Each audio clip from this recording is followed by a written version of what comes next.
Un événement oublié, c'est le thème que nous allons aborder maintenant avec le révérend pasteur Victor Kouassi, notre consultant du jour, de tous les vendredis d'ailleurs.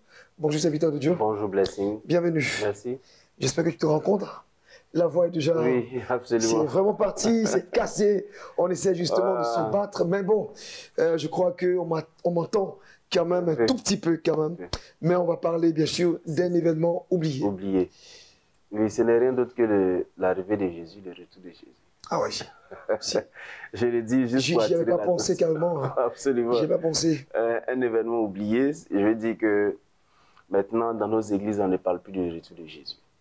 On ne parle que de ce qui peut nous rendre heureux seulement sur la terre, sans toutefois attirer quelquefois l'attention des gens sur le fait que, qu'on le veuille ou non, Jésus viendra.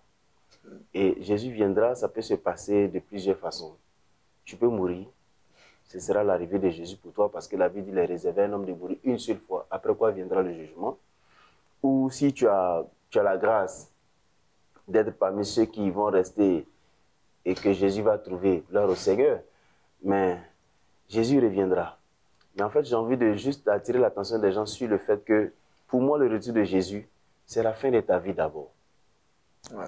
Et comment est-ce que tu gères ta vie sur la terre? Et qu'est-ce que tu poursuis? Parce qu'aujourd'hui, le retour de Jésus est lié à la survenue de plusieurs autres faits, dont le déclin total du cœur de l'homme. Ce qui se traduit par des actions qui, certains diront, qui n'existaient pas avant. Ceux qui ont plus de 40 ans aujourd'hui diront que vraiment, de toute façon, le monde est devenu là. Ce n'était pas comme ça avant. À part les inflations économiques et tout ça, le cœur de l'homme se démontre d'une façon plus méchante qu'avant. Paul dit à Timothée, dans 2 Timothée chapitre 3, il dit dans les derniers jours, il y aura des temps difficiles. Et puis là, il va citer ce que les gens deviendront. C'est un peu, il dit, il y aura dans les derniers jours, il y aura des temps difficiles. Puis il dit, les gens seront. Ouais. Les gens seront, ils seront fanfarons, amis de l'argent, irréligieux, cruels, ils seront ceci. Et, attends. Et puis il définit jusqu'à 18 vices que les gens seront dans les derniers temps. Pourtant, il a dit dans les derniers jours, il y aura des temps difficiles. Donc, c'est le cœur de l'homme ou la manifestation du cœur de l'homme qui rendra les temps difficiles. Parce que la Bible dit dans Proverbe, aussi bien qu'on se voit dans l'eau quand on se regarde, les actions de quelqu'un démontrent ce qu'il y a dans son cœur. C'est clair.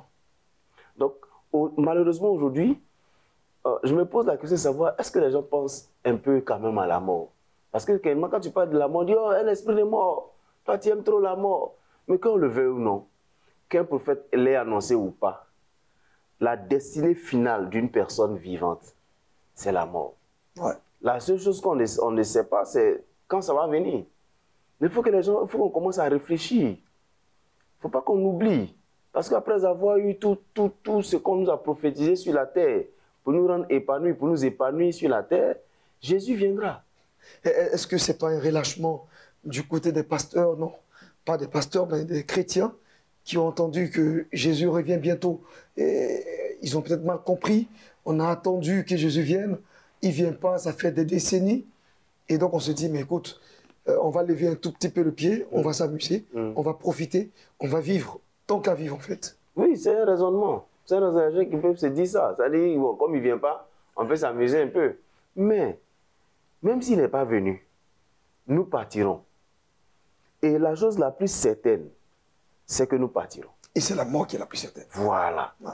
Donc, au-delà de toutes les prophéties que les gens peuvent nous donner, des voyages, des acquisitions qu'on peut avoir, ça et là, des brisements de liens et tout ça, ce qui va venir, c'est qu'un jour, on devra mourir pour laisser toutes ces choses. Ouais. C'est pourquoi la Bible me dit, à quoi servira-t-il à un homme de gagner le monde s'il perdait son âme?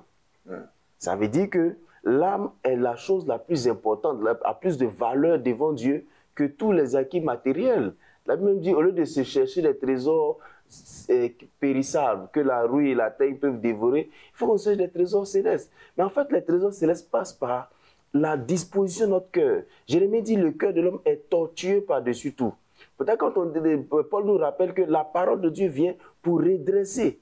Pour redresser. Pourtant, aujourd'hui, on ne fait pas attention aux états de nos cœurs. Chacun se manifeste. Et là, nos églises sont fragilisées à cause de la démonstration du cœur, de la mauvaise démonstration du cœur de l'homme.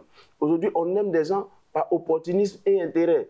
On ne peut pas faire quelque chose à quelqu'un parce que, avec le cœur de Dieu. Mais on le fait par tontine, quoi. Tu vois, il y a plus, souvent il dit aux gens, ne confondons pas cette solidarité et puis l'amour de Dieu. La solidarité, c'est l'esprit qui anime les gens dans les quartiers, ils font des clubs et puis ils se soutiennent, espérant qu'un jour, quand ils auront des problèmes, quelqu'un d'autre vienne les soutenir parce qu'ils ont fait.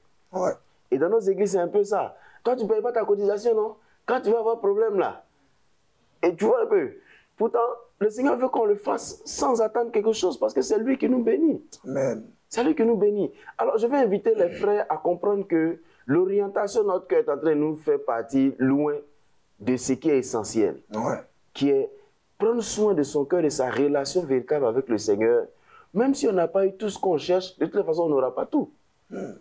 Il faut qu'on se contente de ce que Dieu nous donne. Une fois, je disais à quelqu'un, Timothée dit, c'est une grande source de gain que la piété avec le contentement. Soyons contents de ce que nous avons. Il dit, oh, c'est vous qui n'allez pas prospérer là. Mais la Bible même dit, c'est votre argument, ça. Voilà, la Bible même dit, c'est bien de se contenter de ce qu'on a, de vivre avec nos moyens. Proverbe le dit. C'est pourquoi j'exhorte les frères à lire Proverbe. Ce sont des livres que les gens ne lisent pas, mais c'est un livre d'éducation civique et morale. Un livre qui nous ouvre l'esprit sur la sagesse de la vie courante. Mais aujourd'hui, on nous a limités à jeûner, prier, chercher Dieu. Oui, c'est bien, briser les liens. Tout comme on a fini de briser les liens, on ne sait même pas vivre de façon sociale. Regardez comment on se bat autour des mariages à cause de riz. Parce qu'on n'a pas pu manger un peu de riz, un morceau de viande. On se bat comme des animaux affamés. Ça c'est pas un bon sens de vie. Mais tout ça, ça prend la source dans notre cœur. Parce que la Bible dit, c'est pas ce qu'on mange que nous suit, mais c'est ce qui sort. Et c'est de l'abondance du cœur que la bouche parle. C'est-à-dire que toutes les actions de quelqu'un définissent l'état de son cœur. Et aujourd'hui, le Seigneur nous appelle à rectifier un peu nos actions et à comprendre que quand on dit Jésus revient là, ça parle principalement, ou bien on dira aussi de la fin de notre vie. Et on ne sait pas quand est-ce qu'on va partir. On ne sait pas. Aujourd'hui, le cœur de l'homme est orgueilleux. Excuse-moi de le dire, je ne l'ai jamais dit sur un plateau, mais parmi nous les pasteurs, il y en a quand tu rencontres, quand tu salues, ils ne te répondent pas. Parce qu'ils ont plus de Dieu que toi. Tu vois? Parce qu'ils ont... Non, c'est ça, c'est leur affaire. Mais je veux dire, ça n'a pas de sens. Si nous sommes dans le royaume, nous devons respecter les principes du royaume. Et respecter les principes du royaume, ça c'est écrit dans la Bible. La Bible est celui qui méprise un pauvre, s'attaque à Dieu. Pourquoi est-ce qu'on ne comprend pas? C'est parce que malheureusement, les centres d'intérêt ont commencé à suivre la tortuosité du cœur. C'est pas ça que ça se dit, mais la tortuosité du cœur. Le cœur de l'homme est tortueux tellement que nos centres d'intérêt sont en train de prendre la même ligne. Mais il faut qu'on revienne au Seigneur pour redresser.